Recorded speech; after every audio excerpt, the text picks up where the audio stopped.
Monitoring parts like oxygen sensors gives engine computers useful information they need to comply with stringent emissions regulations. These sensors are susceptible to the odd malfunction, though. This usually results in the check engine light coming on and the logging of a diagnostic trouble code. This is the case with DTC P0036, Heated Oxygen Sensor Heater Control Circuit Bank 1, Sensor 2. P0036 denotes an issue with the oxygen sensor's heater circuit in Bank 1, Sensor 2. The heating element in this sensor helps it achieve operating temperature before the exhaust warms up. The sensor gives feedback on the catalytic converter's efficiency, but the heating element needs to be operational for the sensor to function correctly. The car's computer recognizes the problem and sets off the P0036 code if the heating element or its circuit malfunctions. Watch the video to learn more about the specific causes of this code, how it affects drivability, and what you need to do to fix it. Symptoms of code P0036. DTC P0036 usually does not come with a plethora of extra symptoms,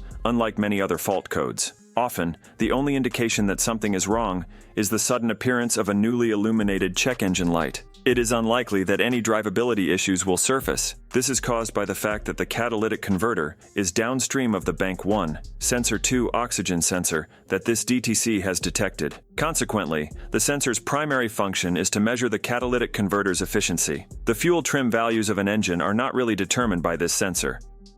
The diagnosis trouble code P0036 can have several possible causes. Therefore, before trying to fix this issue, it's critical to identify and comprehend the most likely of these root causes. Some of the most typical causes of P0036 are open in O2 sensor heater circuit, open in wiring to O2 sensor heater circuit, corroded or non-existent exhaust ground, faulty ECM or PCM.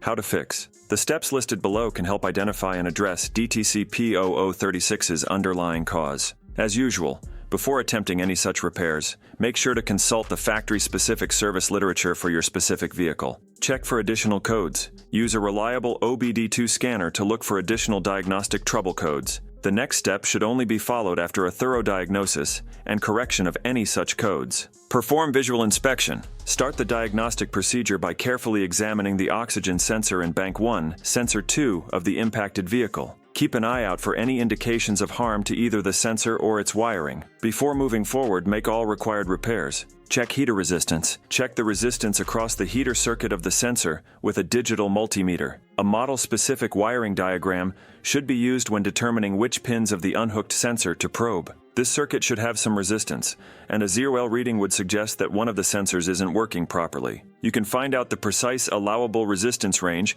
for the oxygen sensor in your car by looking through the factory service manual. Check for power and ground. Examine whether power and ground are present at each pin in the corresponding pigtail while the impacted O2 sensor is unplugged. Once more, you must use a wiring diagram specific to your model. These values should be checked in the first few seconds after starting the car. If testing reveals that the impacted sensor has lost power and ground, it is necessary to determine the precise moment this loss happened. To accomplish this, go back to the pin at the ECM or PCM of the car, where each signal first appears. If power ground is detected at the ECM, faulty circuit wiring is the cause. On the other hand, a malfunctioning control module would be suspected if there was no power or ground at the vehicle's ECM-PCM. I hope the information was helpful for you. If so, please press the like button and subscribe to the channel.